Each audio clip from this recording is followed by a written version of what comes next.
This is the MA205 Video AI for numerical solutions, and we're going to talk about Euler's method for this block of instruction. So our objective here is to approximate the values of a solution to a first order differential equation using Euler's method. Okay, so again, Euler's method is just an approximation, and the degree of how good of an approximation is going to depend on how many iterations we do. So I want to understand first how Euler's method uses the concept of slope in order to solve a first order differential equation. Okay, and it's important that this only works for first order differential equations. Okay, so Euler's idea is given a solution curve, let's draw a tangent line or a slope at a given initial condition. Okay, so initially we can tell in what direction our solution curve is telling us to go, and then we'll proceed a short distance. So we'll go this short distance, make a mid-course correction by changing direction as indicated by the slope field. Okay, so this mid-course correction is how I'm going to use just the concept of slope, just the concept of slope, to move forward and try to follow my solution curve. Okay, so I'm going to start off with just a review here. Okay, so a simple triangle, we have rise, run, and slope. So slope equals rise over run. If I algebraically rearrange it and try to solve for just the rise, I get run times slope. Okay, so I'm going to use this as I develop my formula down here. Okay, so the first thing that I start off with is my initial condition. Okay, so this initial condition, x naught and y naught, is just my starting point. Okay, so Euler's method says let's draw a tangent line at the given initial condition.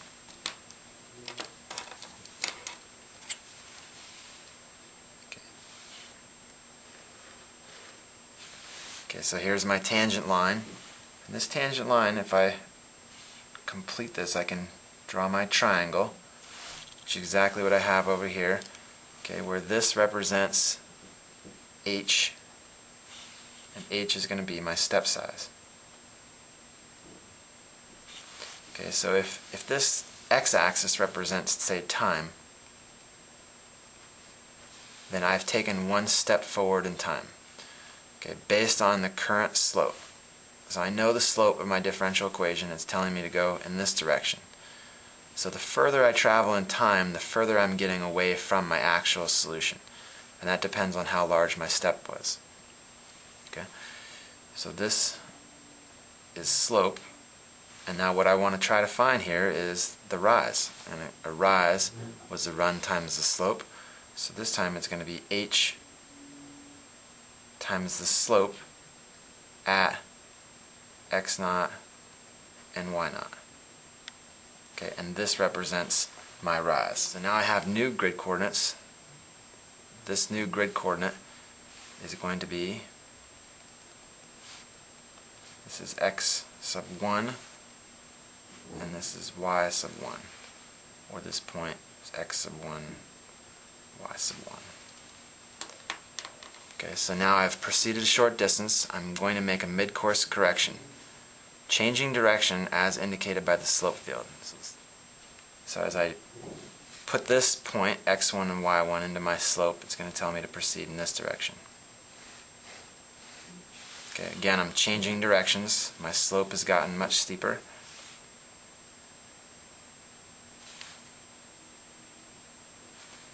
And again, now this piece is going to be h slope evaluated at x sub 1 and y sub 1.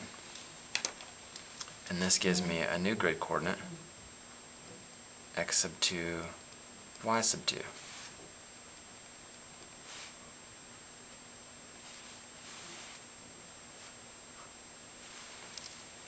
Okay. So initially I started off with my initial height, which is y0. It's only that high. Then I proceeded that short step forward, and I got y sub 1, which only reached this high. Okay, and then this is that h slope piece in between. I'll make a correction here. And then I take the last step forward, I got my y sub 2.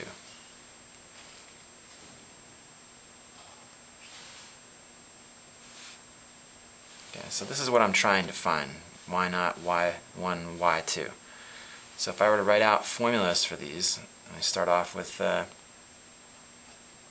Y sub 1. Okay, in order to determine Y sub 1, which is this height, I first have to know what is the previous height, Y sub 0. And then I want to add the new piece. Okay, so to go from Y naught to Y sub 1, I'm adding this H slope piece, H slope at X naught and Y naught.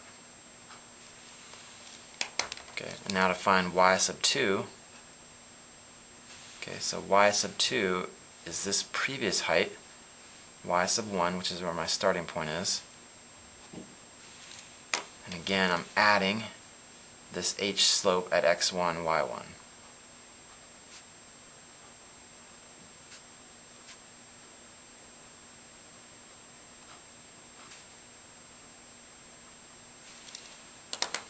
Okay, so if I want to make this process infinite and do n iterations, then I'll call this y sub n.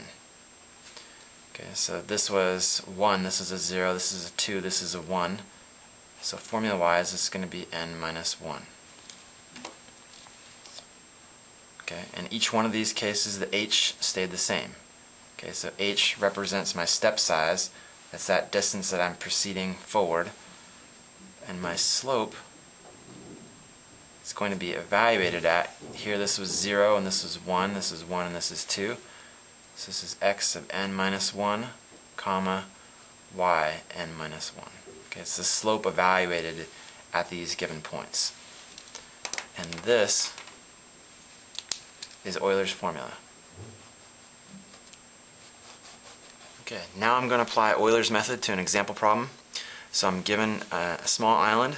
This has only a population of 1,000 people, and it's infected with a disease that spreads with a proportionality constant of k equals 0.3. Initially 50 people are infected, and I want to know how many people will have this infection after 300 days. Okay, so I know this is a logistics growth model because I'm given an isolated island, so I can make the assumption that no one arrives or leaves. This is my proportionality constant, and I have a carrying capacity because I only have 1,000 people on the island. Okay, so this is my differential equation that models the spread of the disease, and this will tell me exactly the number of people infected at any given time. Okay, time is going to be measured in days, and we'll say our initial condition is 50. To solve this with Euler's method, what I want to do is I want to find grid coordinates for every time I do an iteration.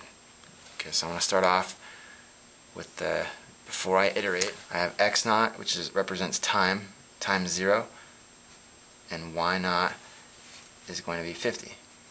Okay, those are my initial conditions. So as I take one iteration forward, I have to move one step forward in time.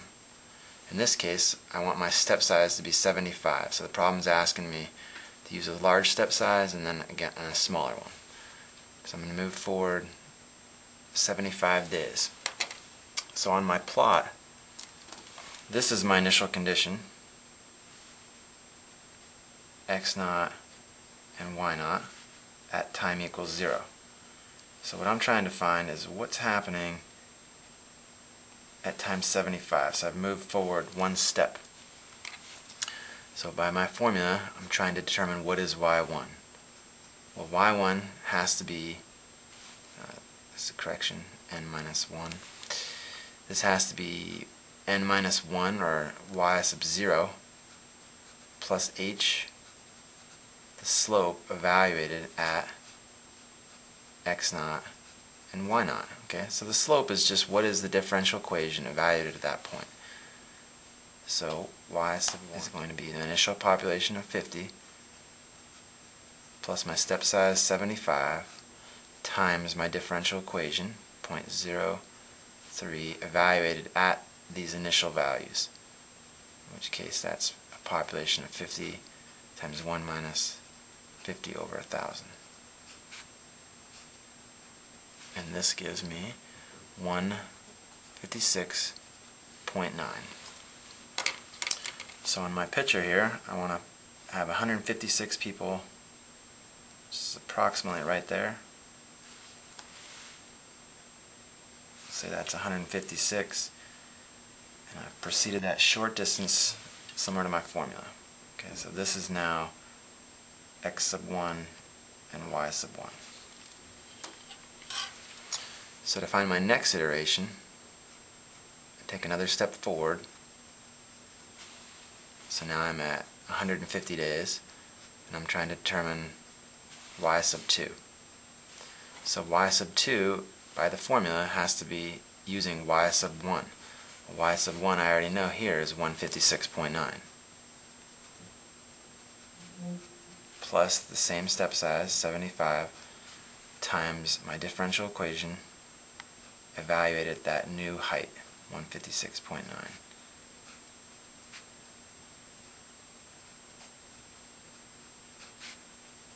And that comes out to 454.5. So when I plot this new value, I'm looking for time 150, and I want a height of 454. This is 500, so 454 is about right there.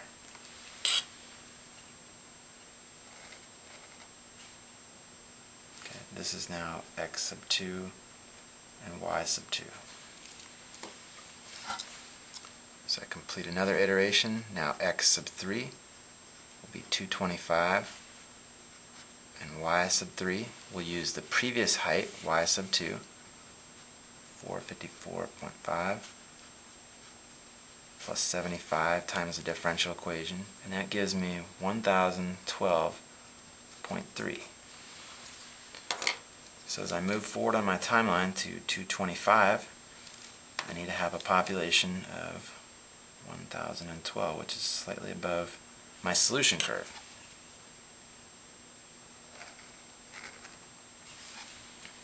Okay, so again, let me specify this is in fact looks like, but I'm using it here just to demonstrate how close I'm actually getting.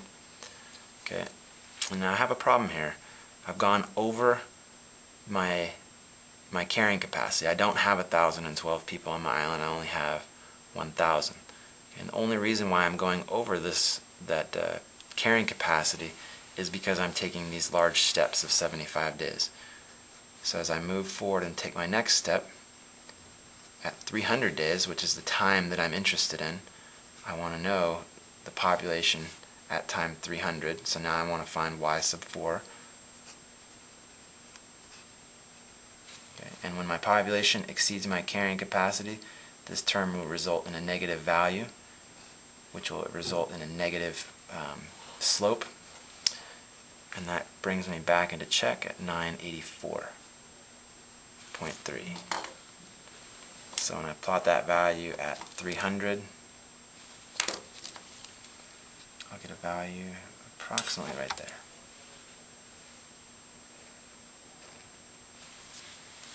Okay, where this was x sub 3, y sub 3, and this was x sub 4, y sub 4.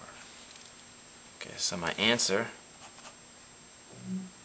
is 984.3 people are infected at time equals 300 using a step size of h equals 75. And as you see from the picture, if this is my solution curve, Euler's method is approximating that, and it got very close to the actual solution at 300 days. But this point here in the middle, there's lots of error, and that error is associated with this large step size. So if I go to my computer program and use a step size of h equals 25, I'll get the slightly better values. I'll go ahead and plot these new dots. So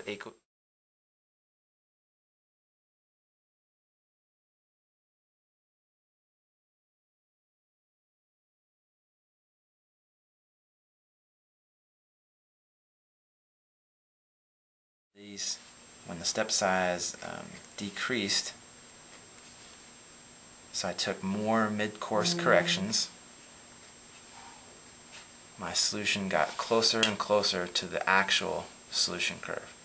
I'm still not exactly on it, and I'm still using a very large step size of h equals 25, but you'll see h equals 25 is a better approximation of the actual solution than when h equals 75. Okay, now I'm going to create the Euler's method using Excel. I'm going to enter some of the constants we used in the previous problem. So we had a step size of 75. Our carrying capacity, which is specific only to the logistics growth model, is 1,000. Our proportionality constant is 0.03. Okay, so here's some of the fields that I'm going to need. Start off with time. We start off with time equals 0. And I want the next time to automatically fill as I drag this formula down. So I'm going to start off with equals. I'm going to choose the previous time, and I'm going to add the step size. But I want to use this 75 every time when I apply this formula to further cells. So I'm going to hit the F4 button, and that puts dollar signs in front of the C and the 1, which holds the column and the row constant.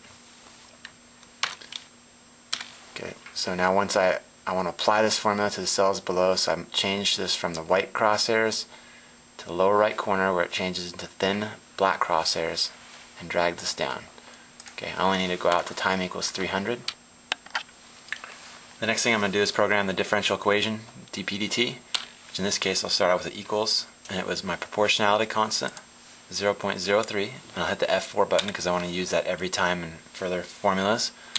Multiply that by my population, which is going to go here, which I haven't entered that value yet, and then I'm going to multiply that by 1 minus my population divided by my carrying capacity. And I want to hold that carrying capacity constant, so I hit the F4 button again, finish off my formula. So this is my logistics growth model. So the one thing I'm missing is my initial population. So at time 0 I had a population of 50. Okay, and then that populates, so now this equates to the slope or the differential equation evaluated at x naught and y naught. So now I want to apply this formula to the cells below, and now over in this cell I'm going to program Euler's formula. So Euler's formula depends on the previous height, which was 50, or the previous population, plus the step size, 75, and I'm going to lock that in with the F4 button, multiplied by the slope evaluated at that point, which is this 1.425. Okay, so the previous height, h times the slope. So this represents my Euler's formula. Now I can apply this to the cells below by putting this black crosshair in the lower right hand corner and just double clicking. And that automatically fills it up, and these are the same numbers that we see from the previous example. So now I want to plot the data. So I'm going to highlight population P of T down to 984. I'm going to choose Insert, Align, and I'll choose this 2D line plot. Okay, for now I'll put this format the legend, and I'm going to throw this legend at the bottom, and then from there I can slide it around. Okay, I can insert text boxes for my column headers.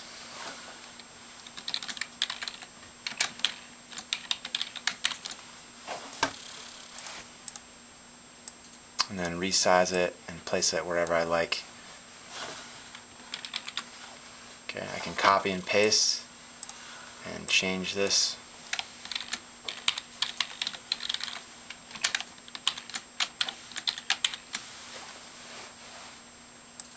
And then resize and place this. Now here I'm going to shrink the actual size of the graph to make this fit. Grab this green dot and rotate it so it goes exactly where I want it to go. Okay, so this looks just like our plot that we had in the example. Now I want to decrease my step size from 75 to 25, in which case I've only gone out 100 days now. Okay, so I want to extend my timeline to incorporate all the way to 300 days, and then apply the formula for Euler's code and the slope to the cells below it. Okay, so here on my graph it does not account for those additional programmed cells, so I have to right click in the center, choose select data, and then here under population I'll choose the edit button.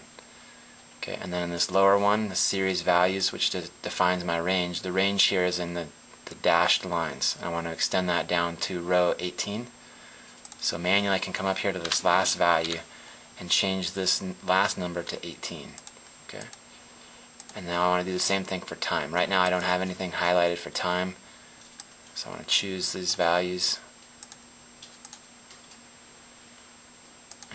and now I have the correct time on my lower axis. It goes out to 300 days, and you still see the bends in the line because we're using a step size of 25, but it looks more like the solution curve. So now if I want to go to a very small step size, let's choose 0.01. Now I need to apply this formula, and I can highlight all three cells at the same time and hold this down until I go out to approximately 30,000 cells. And the longer I hold it down, the faster it'll apply.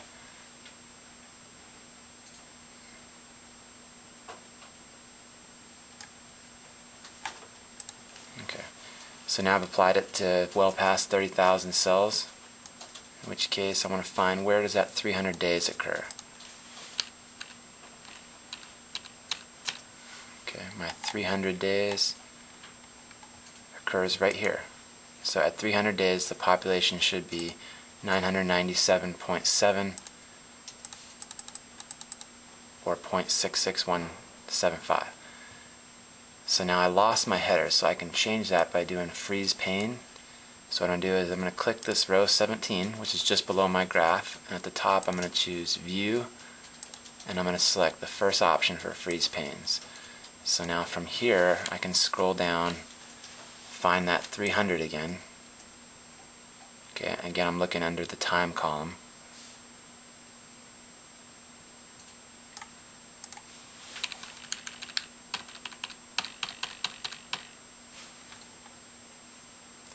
Okay, and there's my answer at 300. Okay, so but my graph does not represent that, so I want to update my graph to row 30,006. Select Data, Edit, and change this last value from 18 to 30,006. And then I'll do the same thing for time.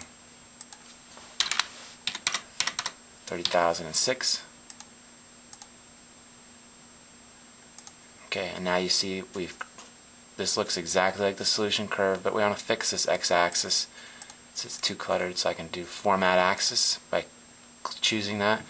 And I want the interval between tick marks to be set at 5,000 since I'm going out 30,000 cells. And my specify my unit interval, I'll also use 5,000. And see that simplifies it down to units of 50.